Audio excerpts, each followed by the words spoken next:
Chapitre 9, la quantité de matière, la mole. Donc durant le déroulé de cette vidéo, vous devrez compléter la fiche de cours relatif à ce chapitre. Vous aurez aussi à faire des applications, c'est-à-dire des exercices. Je vous dirai de faire pause. Et donc vous arrêtez la vidéo, vous faites des questions, l'exercice qui est demandé, et ensuite vous redémarrez la vidéo pour voir la correction. Alors on va commencer par le grand 1, activité préliminaire. Alors cette activité va nous permettre de découvrir pourquoi les chimistes ont inventé une nouvelle grandeur qui s'appelle la quantité de matière. Donc là, vous allez faire pause et vous réalisez l'ensemble des questions relatives à cette activité préliminaire, et ensuite vous redémarrez la vidéo pour voir la correction. Corrigeons cette activité préliminaire. Donc la première question nous demande de calculer la masse approchée d'un atome de fer. Je rappelle que la masse d'un atome est essentiellement concentrée dans son noyau. Donc nous aurons besoin du nombre de particules qui se trouvent dans le noyau, c'est-à-dire des nucléons. Donc ça va être donné par le nombre de masse qui va être situé ici, hein, c'est A, et ensuite on va avoir besoin donc de la masse du nucléon. En fait c'est la masse soit du proton ou du neutron. Donc le calcul qu'il faut réaliser est le suivant. La masse de l'atome que je vais coder MA va être égale au nombre de masse A, qui correspond au nombre de nucléons, multiplié par la masse du nucléon, qui est la masse du proton ou du neutron. Ensuite, donc, je remplace les codes par leur valeur, donc ça fait 56, que je multiplie par donc 1,67 fois 10 puissance moins 27. Ce qui va nous donner le résultat suivant, avec le bon nombre de chiffres significatifs, donc 3 chiffres significatifs. On n'en tient pas compte au niveau du nombre de nucléons car c'est un nombre entier, donc ça fait 9,35 fois 10 puissance moins 26. On n'oublie pas l'unité qui est le kilogramme. Donc voilà pour la première question. Donc faisons la deuxième question. On vous demande de calculer le nombre n d'atomes de fer dans un bloc de fer de 100 grammes. Donc le nombre n, comment va-t-on faire? Donc nous avons n qui va être égal à donc l'échantillon a une masse totale de 100 grammes, donc on va faire m, la masse totale, et on va diviser par la masse d'un atome qu'on a calculé juste avant, qui va être ma. Donc ça va nous donner ceci, le nombre d'atomes de fer qui va être contenu dans 100 grammes. Donc n va être égal à, alors là on va faire attention, parce que ici la masse est donnée en grammes, or la masse d'un atome que l'on a calculé juste avant est en kilogrammes. Donc on va mettre nos 100 grammes ici, on va les mettre en kilogrammes, donc ça va être égal à 0,100 kg. Donc 0,100, et on divise par la masse d'un atome qui est de 9,35 fois 10 puissance moins 26. C'est un 2 là. Donc ça va nous donner n égale 1,07 fois 10 puissance 24 atomes, toujours avec le bon nombre de chiffres significatifs. Donc on va faire attention, quand on a fini notre calcul, il y a deux choses auxquelles il faut faire attention, c'est savoir si on a le bon nombre de chiffres significatifs et aussi l'unité du résultat. Et nous allons faire donc la dernière question, cette fois-ci si on comptait ces atomes au rythme de 1 atome par seconde. Combien ça durerait? Ben là c'est pas très compliqué, donc 1 atome par seconde, ça va faire le temps qui va être égal à 1,07 fois 10 puissance 24 secondes, c'est environ 10 puissance 24 secondes. On peut traduire cette durée en années, ça fait environ donc 10 puissance 24, on va mettre 10 puissance 24, divisé par, alors dans une minute il y a 60 secondes, dans une heure il y a 60 minutes, il y a 24 heures dans un jour, et il y a 365,25 jours par an. Ce qui va nous donner donc une durée de 3,40 fois 10 puissance 16 années. Donc là, on voit que s'il fallait qu'on compte les atomes, c'est impossible, parce que ça nous prendrait des milliards même d'années pour compter le nombre d'atomes qu'il y a dans 100 grammes de fer. Donc, les chimistes ont essayé de trouver une autre unité pour justement pour pas compter les atomes, mais faire autrement au niveau de la chimie.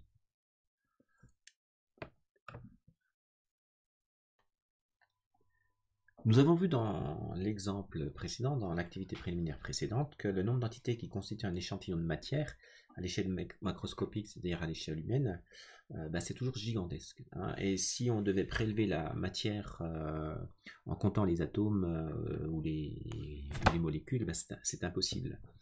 Donc pour éviter de manipuler ces nombres aussi grands, les chimistes comptabilisent ces entités en fait par paquets. Ces paquets, c'est comme par exemple quand on achète des feuilles de papier, on ne les achète pas à l'unité, on les achète par ramette. Même chose, par exemple le riz, on l'achète pas par grain de riz, on l'achète par paquet de riz. Donc pour comptabiliser notamment les molécules, les ions, les atomes, ces entités, donc on va les comptabiliser par paquet. Donc on va avoir en fait un paquet. Qu'est-ce que ça va être un paquet de molécules ou d'atomes ou d'ions? Ça sera ce qu'on appellera une mole. Et ce paquet contiendra toujours 602 fois 10 puissance 23 entités. Donc l'entité c'est soit mole, atome ou ion. Ce nombre porte le nom de constante d'Avogadro et se nomme Na égale 602 fois 10 puissance 23 mol moins 1. Alors, mol moins 1, c'est-à-dire par mol. Ça veut dire que dans une mole, il y aura toujours 602 fois 10 puissance 23 entités. Par exemple, une mole d'atome de carbone correspondra donc à 602 fois 10 puissance 23 atomes de carbone. Si je prends une mole d'eau, qu'est-ce qu'il y aura dedans? 602 fois 10 puissance 23 molécules d'eau. Si je prends par exemple une mole, 2 moles de dioxyde de carbone, ça sera 2 fois 602 fois 10 puissance 23 molécules, donc ce qui donnera 1,204 fois 10 puissance 24 molécules de dioxyde de carbone. Donc ici, donc on va revenir sur notre échantillon de matière qui est le fer. Donc on avait un échantillon de fer. Ce qui va être intéressant de savoir, c'est pas combien on a de molécules, ici c'est des atomes, combien il y a d'atomes de fer dedans, mais combien il y a de paquets d'atomes de fer, et ce paquet c'est la mole, donc c'est combien il va y avoir de moles dans cet échantillon de fer. Alors ce nombre de moles, justement, le chimiste lui a donné le nom de quantité de matière. Donc ça va être la quantité de matière. Cette quantité de matière, son symbole va être N, il faudra retenir. Et ça va s'exprimer en mol. Son unité sera le mol, et on fait attention que le symbole ne contient pas de E. Nous allons voir là, dans le petit b, calcul du nombre d'entités n. Donc on va regarder comment on calcule ce nombre d'entités, qui est soit le nombre d'atomes, de molécules ou d'ions, connaissant finalement la quantité de matière. Donc prenons un exemple. Donc ce que vous allez faire, c'est que vous allez faire pause, essayer de faire tout seul cet exemple, et ensuite de revenir pour la correction. Voilà, donc vous revenez pour la correction. Donc ici, nous avons un nombre, on va analyser un petit peu les données. Donc nous avons 2,5 mol. Donc ces 2,5 mol correspondent, on l'a vu juste avant, à quoi? À ce qu'on appelle la quantité de matière. Cette quantité de matière dont le symbole est N. Donc nous connaissons le nombre de mol. On vous demande de calculer le nombre de molécules. Le nombre de mol, ça nous donne le nombre de paquets. Chaque paquet contient un nombre qui est 602 fois 10 puissance 23 entités. Donc très simplement, pour avoir le nombre grand N d'entités, ça sera égal au nombre de moles N multiplié par le nombre d'entités qu'il y a dans une mole, c'est-à-dire Na. Donc on va faire ce calcul. Donc on va avoir, alors c'est bien aussi, je n'ai pas dit tout à l'heure, c'est toujours quand on fait un calcul, c'est toujours de mettre une formule. Donc là, j'ai mis la formule qui explique ce que je fais.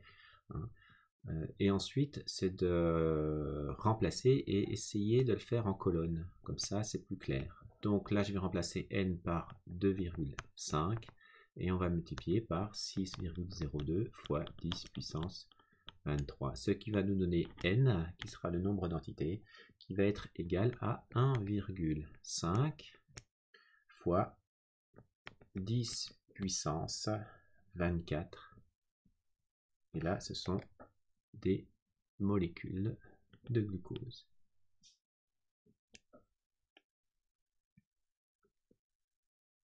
Donc, si on peut essayer de généraliser tout ça, pour généraliser ça, nous avons en fait le nombre d'entités sera toujours calculé à partir de la quantité de matière avec la formule suivante. Donc n. Alors pourquoi je mets n de x? X c'est l'espèce chimique, c'est-à-dire si je parle du nombre de molécules de glucose, ben c'est n de C6H12O6. Si je parle du nombre de molécules d'eau, c'est n entre parenthèses H2O, comme ça on sait de quoi on parle. Et ça sera égal donc à le nombre de moles, c'est-à-dire n de x nombre de moles de l'espèce chimique, on multiplie par le nombre d'Avogadro.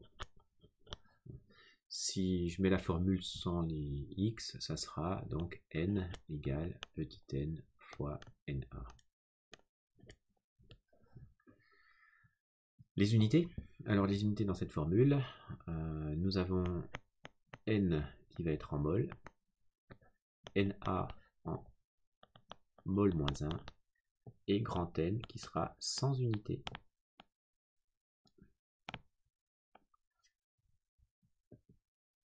Alors, il y a une application, donc je vais vous laisser, vous faites pause, vous faites l'application et vous revenez pour la correction.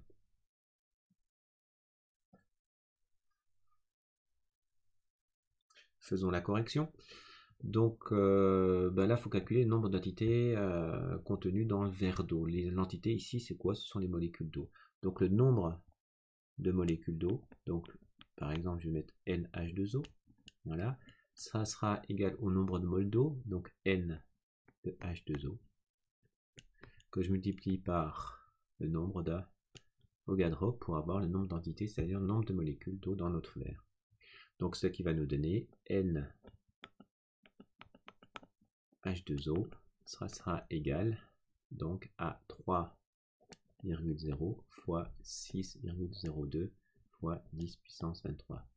Donc là, je ne peux pas mettre en dessous, ce serait mieux de mettre en dessous. Je vais le mettre ici, moi, le résultat, ce qui va nous donner. Donc ici, il faut garder deux chiffres significatifs. En gardant deux chiffres significatifs, ça va nous donner 1,8 fois 10 puissance 24 molécules.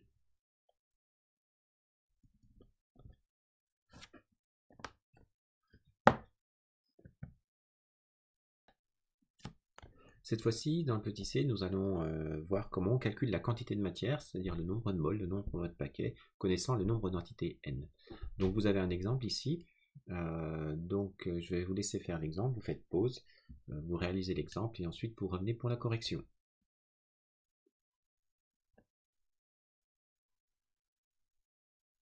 Donc voilà, donc vous êtes revenu pour la correction, donc on va calculer, qu'est-ce qu'on vous demande de calculer? La quantité de matière. Donc c'est la quantité de matière qui vous est demandée, hein. Donc qui dit la quantité de matière, c'est-à-dire il faut qu'on calcule n. On nous donne ici un nombre de molécules. Voilà. Donc ce nombre de molécules, qu'est-ce que ça va être? Ça va être grand N, et on nous demande de calculer petit n. Donc c'est pas très compliqué. Il faut calculer le nombre de paquets. Le nombre de paquets n, ici de C6H12O6, ça sera égal donc au nombre d'entités, nombre de molécules qu'il y a dans l'échantillon. Et pour savoir combien on fait de paquets, ben, on divise par le nombre de molécules qu'il y a dans un paquet, c'est-à-dire Na. Donc si on remplace, cette fois-ci, ça va nous donner N est égal à 1,806 fois 10 puissance 24, et on va diviser par 6,02 fois 10 puissance 23. n, je vais plutôt le faire en dessous. Hein. Donc n égale, comme j'ai dit tout à l'heure, en colonne, ça va nous donner, eh ben, la calculatrice nous donne 3, sauf qu'il faut, je vous ai dit tout à l'heure, une fois qu'on a fait le calcul, il faut se poser deux questions. Est-ce que j'ai mis l'unité? Non. Alors n, ici, c'est en mol, et nombre de chiffres significatifs, on voit que au-dessus j'en ai 1, 2, 3, 4, et en bas j'en ai 2, 3, pardon. Donc il faut en garder 3, donc on va écrire 3,00 mol. J'avais oublié de mettre ici les unités hein, dans notre formule. Ben, cette unité ici, ça va être en mol. Voilà. Oh, ça écrit pas bien avec mon stylo. Donc ici, nous avons le nombre d'entités, c'est 100 unités. Et en bas, c'était en mol-1. Alors on peut généraliser, hein, ben, on a la formule directe là. Hein. Donc si on veut calculer la quantité de matière connaissant le nombre d'entités, on a la formule suivante qui va être n de x qui va être égal à le nombre d'entités divisé par le nombre d'Avogadro. Si je mets sans les x, sans les espèces chimiques entre parenthèses, ça me donne n égale grand N sur Na. Quelles sont les unités? Donc c'est ce que j'ai mis juste avant. Hein. Donc ça c'est en mol. Ici c'est 100 unités. Et en bas c'est en mol moins 1. Alors ici vous avez une application. Donc comme tout à l'heure, faites pause et réalisez cette application. Donc vous avez réalisé l'application. Corrigeons-la. Donc là, qu'est-ce qu'on nous donne dans cet énoncé? On nous donne ici un nombre d'atomes, tiens, et on vous demande de calculer la quantité de matière de cuivre. Donc là, nous avons un nombre d'atomes grand N, et on nous demande de calculer petit n. Oh, j'ai mal écrit là. Et on demande de calculer une quantité de matière, c'est-à-dire le nombre de paquets, le nombre de moles. Donc on va avoir n va être égal à grand N sur Na. Je vais l'écrire autrement avec les parenthèses là, c'est mieux. Donc on va faire n de ici, c'est l'atome de cuivre, donc c'est n de Cu, va être égal au nombre d'atomes de Cu divisé par le nombre qu'il y a dans une mole qui est Na. Donc là, je fais directement, je vous donne directement le résultat pour aller un peu plus vite. Hein. Je pense que vous l'avez trouvé avec le bon nombre de chiffres significatifs. Le résultat que nous donne la calculatrice, c'est 0,465 mol. Et si je dois donner avec bon nombre de chiffres significatifs, c'est 2. Et parce que ici, la quantité le nombre d'atomes est donné avec deux chiffres significatifs, 2,8. Donc, il faut en garder 2. Donc, si j'en garde que 2, je garde ces deux-ci. Je vois que juste après, c'est 1, 5. Donc, qu'est-ce qu'il va falloir que je fasse? Il va falloir que j'augmente, que je passe à 0,47. Voilà.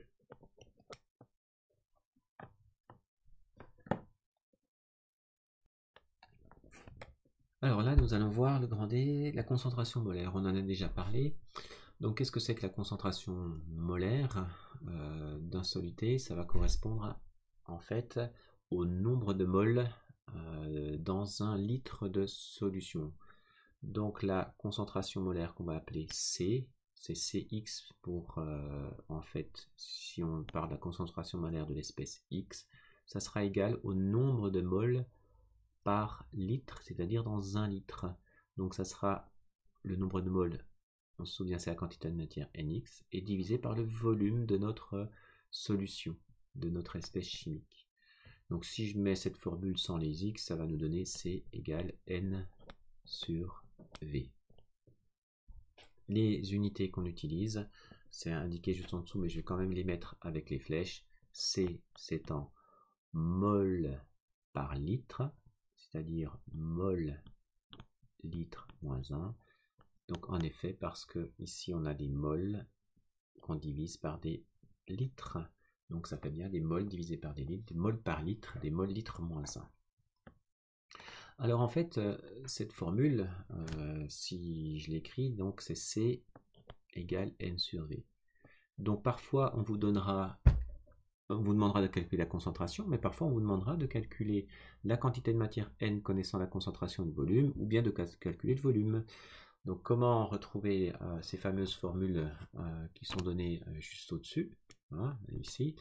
Eh bien c'est pas très compliqué, si vous connaissez la méthode avec le triangle, on a C égale N divisé par V. Donc C égale, le trait qui est horizontal ici va correspondre à un divisé. Donc là, on va avoir ici C égale N, et là on a bien divisé par V, hein, le divisé qui est là. Donc si je dois calculer cette fois-ci notre volume, plutôt la quantité de matière qui est ici, d'accord, si je dois calculer cette quantité de matière, eh ben, on va multiplier les deux nombres qui sont en bas. Le trait vertical va correspondre à un multiplié. Donc je répète, le trait horizontal correspond à un divisé, et puis le trait vertical va correspondre à un multiplié. Donc on va avoir N égale C fois V. Et si je dois calculer V cette fois-ci, eh ben V, on va avoir V égale, eh ben cette fois-ci, je vais peut-être changer de couleur si je peux, voilà. Eh ben si je dois calculer V, ça sera N, et que je divise par C. Voilà, donc à partir de la première formule qu'on apprend, on peut déduire les deux autres, tout simplement. Alors, ensuite, ici, vous avez un petit exemple. Ce petit exemple, je vous demande de le réaliser et ensuite faire pause, bien sûr, vous le réalisez, et revenez à la correction après.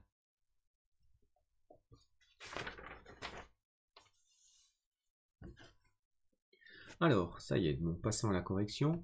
On vous demande de calculer, on va regarder quelle est la concentration molaire. Donc on vous demande de calculer une concentration molaire de quoi en ion calcium. Donc si je code ça, on me demande de calculer C, concentration molaire des ions calcium de Ca2+. Voilà. Alors on a appris dans le cours que C égale N sur V. Est-ce qu'on nous donne le nombre de moles? Eh bien je vais regarder ça. Est-ce qu'on nous donne le nombre de moles? Bien sûr.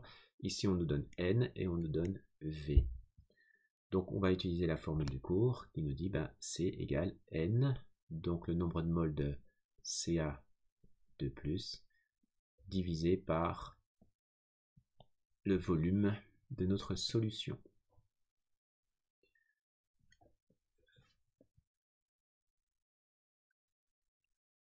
Alors c'est bien un Ca2+ ici, hein, c'est écrit mal, et là Ca2+.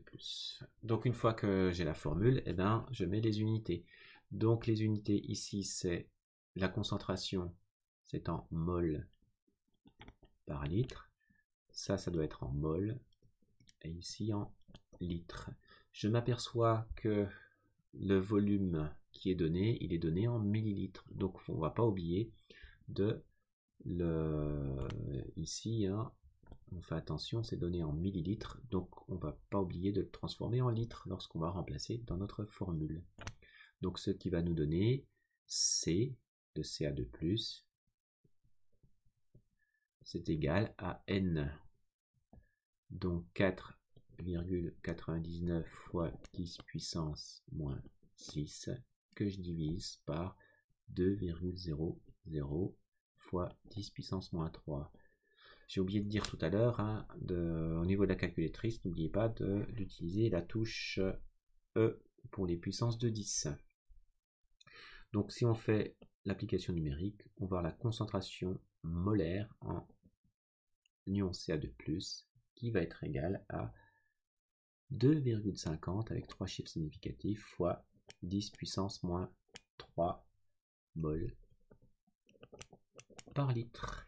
Le calcul de la machine, de la calculatrice, nous donnait 2,495. Donc si j'arrondis à 3 chiffres significatifs, il fallait arrondir à 2,50. Donc cette fois-ci, on répond quand même, on regarde si on a bien répondu à la question. On voit qu'on a bien répondu à quelle est la concentration molaire en ion calcium, mais il y avait la comparée aux valeurs dites normales pour l'adulte qui se situent entre 2,24 10 puissance moins 3 et 2,62 10 puissance moins 3 mol par litre. Et je m'aperçois que je suis bien situé, ma concentration en CA2+, est bien normale par rapport à ce qui m'est donné dans l'énoncé.